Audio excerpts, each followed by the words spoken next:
Halo penonton militer. Kali ini kita bakal bahas sesuatu yang cukup menarik dan agak beda dari biasanya.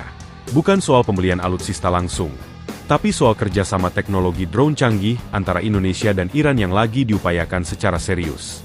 Duta Besar Republik Islam Iran untuk Indonesia, Mohammad Boroujerdi, dalam wawancara di Jakarta tanggal 14 Februari 2026, menyampaikan bahwa Teheran saat ini sedang mengupayakan kerjasama dengan Indonesia di bidang teknologi drone.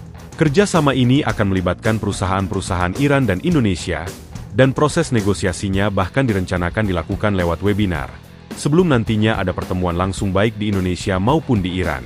Menurutnya, Iran adalah salah satu negara yang cukup maju di bidang teknologi baru. Ia menyebut Iran unggul dalam nanoteknologi, bioteknologi, teknologi nuklir untuk tujuan damai, teknologi kesehatan, produksi alat kesehatan, hingga teknologi pertanian.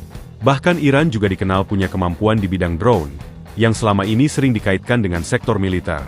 Tapi menurutnya juga punya banyak diaplikasikan secara damai seperti untuk drone pertanian atau sektor ekonomi lainnya. Menariknya nih, Iran menegaskan bahwa teknologi yang mereka miliki ini dikembangkan secara mandiri di dalam negeri.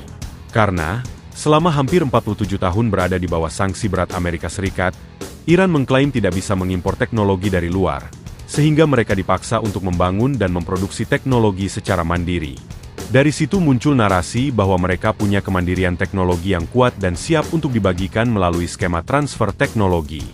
Iran bahkan menyatakan kesiapannya untuk mengerahkan perusahaannya untuk mendirikan pabrik drone militer seperti drone kamikaze Shahed maupun drone non-militer di Indonesia.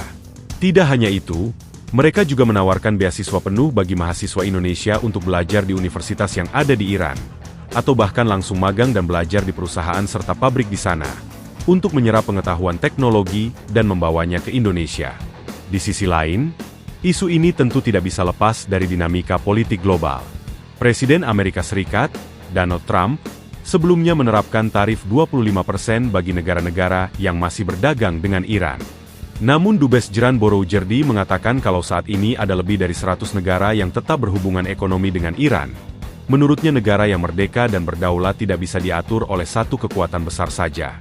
Ia menegaskan bahwa meski sanksi memang menjadi tantangan, Iran tetap berkembang pesat di bidang pendidikan, teknologi mandiri maupun ekonomi, dibandingkan beberapa dekade lalu. Menurutnya, justru di era yang sedang sulit seperti ini, negara-negara seperti Indonesia dan Iran perlu memperluas kerjasama bilateral maupun multilateral agar tidak terjebak oleh tekanan global dan bisa mandiri sendiri, tidak ketergantungan negara lain. Nah, yang menjadi pertanyaannya sekarang, apakah Indonesia akan berani menerima tawaran yang menggiurkan ini?